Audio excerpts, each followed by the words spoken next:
มันจะได้เย็นๆ ครับสวัสดีครับมีเจอใช่ไหมครับอันนี้เราเสนอทางการแก้ปัญหาของพิษไอนะครับ XX นะครับ ข้างบนนี้ พิษไอ XX เปิดไฟ มีปัญหา มันไม่มี ช่อง3ช่อง7ดูไม่ได้นะครับ ไม่มันมีจำเย็น แต่ช่องพิษไอช่อง0นี่ดูได้นะครับ กว่าจะ 6 โมงแล้วอ่ะ6 โมง กว่าจะหมดแดนนี่ เดี๋ มั ยวน ดู ทุ่ อิ ม นโฟ เลย กัน นะ นะครับ แล้ว วัน มัน นี้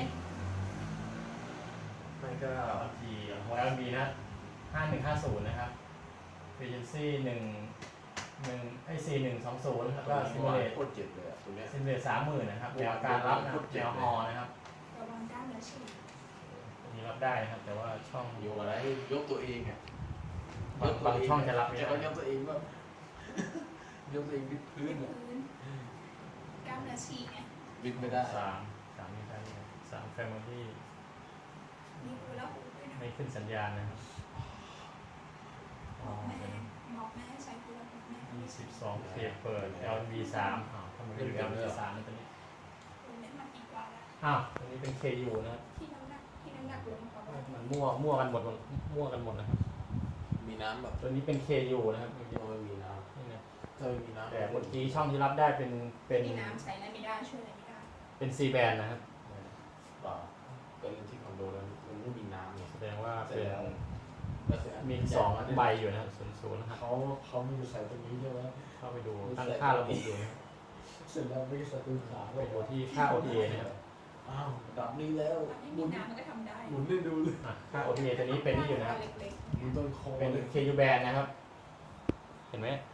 ชัดไหมใกล้ๆเป็น1 2 3 1 3ซิมูเลต30,000นะครับ ซูมเข้าไปพี่ซูมเข้าไป 2K เปิดแล้วก็เป็นสแตนดาร์ดค่า LB นะครับเป็น10750นะครับแสดงว่าหัวใช้เป็น Universal อยู่ช่างหน่อยจะลองเปลี่ยนค่ามันเป็นไม่ยอมต้องเปลี่ยน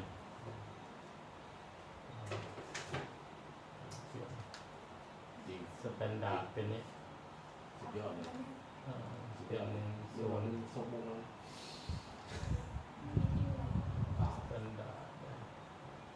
เจ๊จริงอ่ะเขาเป็นได้กว่านะ เป็น0 0 5 1 5 ฝุ่น 0 เยอะ คอมพิวเตอร์ LND LB ได้เป็นหนึ่ ห้ ง อง นะ ห้องเจ๊ห้องเจ๊อะไรไปรุ่นแกดูนี้แกไม่ทำเมื่อก่อนแล้ว LB แก หนึ่ง ขนาดแค่ว่าเราพูดกับคนนี้ยังไม่อยาก แล้วก็อันนี้เป็น แกแม่เลยบอกว่า ศูนย์ เป็นจะลงมาไลฟ์มันนะตอนไหนถ้าพูด 4012 ค่าเท่าไหร่มันจะ 4 ลงมาไลฟ์เพิ่ม 0 วันนั้นเพิ่งรับหนึ่งภาพแบบเดี๋ยวขอเยอะ 2 ชักโครกไว้เดี๋ยวขอเย ซิ อะ มูเลต30,000 ขัดยาก เปล่าแค่เป็นโปร พอ มี 2K เปิด อย่างเนื้อ แนวการรับเฮดนะครับ แล้วก็ค่าพิน ไม่ได้ใช้ตัวไฟขัดช่วงนะ ค่าพินอะไรนะเมื่อกี้ที่เราฝั่งโน้น 0.529 005 ถูกแล้ว 005 2 29นะครับ ถูกแล้ว โอเคถูกหมดทุกอย่างนะครับ โอเค โอเคเซฟค้นหากดโอเคเซฟกดเมนูนะครับตกลงบันทึกนะครับทีนานๆนั่นทีก็ลืมกันรอไปนะครับว่าจะยอม OTA ไหมนะครับเมื่อกี้มัน OTA ไปตั้งที่ KU band อยู่ดูสิตรวจสอบ OTA นะครับไม่รู้จะยอมโอเคดาวน์โหลดแล้วครับอย่างนี้ใช้ได้แล้วเป็นของ XX นะครับต้องขึ้นดาวน์โหลดอย่างนี้นะครับพอดีเมื่อกี้ OTA มันไปอยู่ KU band อยู่เป็น OTA จานเล็กนะครับแต่ไม่ยอม OTA เมื่อกี้อาจจะเปลี่ยนอีกค่าหนึ่งแต่ว่าใช้ C band ดีกว่านะครับเพราะว่ามันฟ้าครึ้มฝนตกมันดูได้ เป็นไงหายข้องใจอ่ะ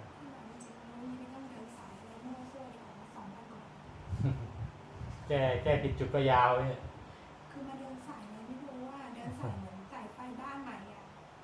มันเดิน เดินตั้งแต่ดาดฟ้าอ่ะ อ๋อเดินใหม่อันนี้เดิน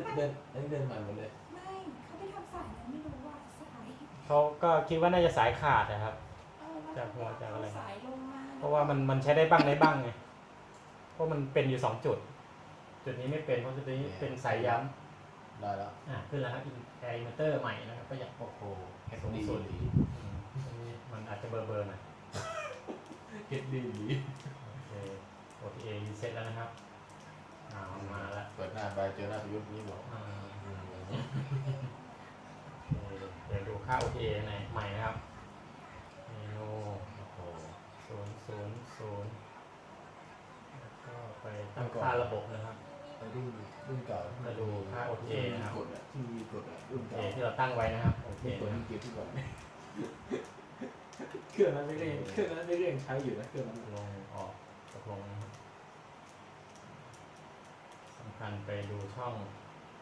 3 กับ 7เนาะจะช้าหน่อยหนึงตัวนี้รุ่นเก่าจะช้าหน่อย ดูซีหนังชอบเลย ก็ต้องมีด้วยกัน ซีหนังมีซีหนังช่องเนี้ยมี OTA แล้วมีแล้ว มีอยู่นี่ช่องนี้มัน ลดเสียงลดเสียง 98เหรอ เดี๋ยวแป๊บนึงช่างดูช่องหลักๆกันครับ ช่างมันเถอะช่างหัวช่างหัวช่างมันเถอะช่างมัน ช่อง3ก่อนมาหรือยังโอเค3มาแล้วครับ3 Family นะครับ นะครับนี่ สัญญาแนวการรับแนวฮอนะครับมาแล้ว 10% นะครับแล้วก็ช่อง7ช่อง7 ช่อง73 35ใช่ไหม ครับ ช่างไม่ค่อยได้ดูทีวีนะครับไม่ใช่อะไร แต่ก็ยังรู้ ต้องถามเจ้าของบางที ช่อง3ช่อง28 โอเค เนี่ย สื่อการฮอได้นะครับอีกตัวหนึ่ง3อะไรนะ28อ่ะ 32 33โอเค33ก็ได้นะครับ เดี๋ยวทำประธานเนี่ยทานทำตาหูเลย โอเคแล้วก็ช่องหนังของพี่อะไรนะ 98 98นะครับไม่รู้เปลี่ยนช่องแล้วนะครับตีดูที่98อยู่นะครับนี่แหละครับ ใช่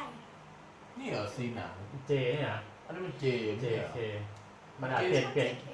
อ๋อเจเคนั่นไงซี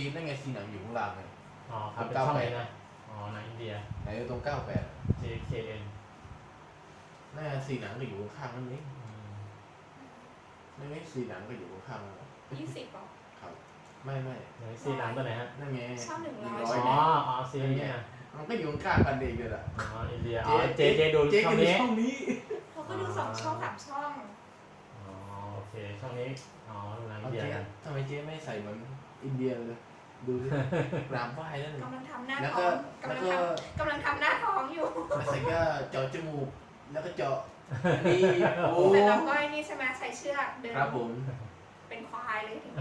มือนเลยอะ โอเคครับซึ่งก็ขอจำแนวทางการ เจาะหูอิน ตรวจเช็คซ่อมนะครับ สัญญาณดาวเทียม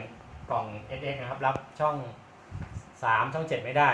ก็หวังว่าจะมีประโยชน์กับประชาชนทั่วไปและช่างเก่าใหม่ในการที่ตรวจเช็คซ่อมลูกค้านะครับ สวัสดีครับ สู้ๆครับ ขอบคุณครับที่รับชมงาน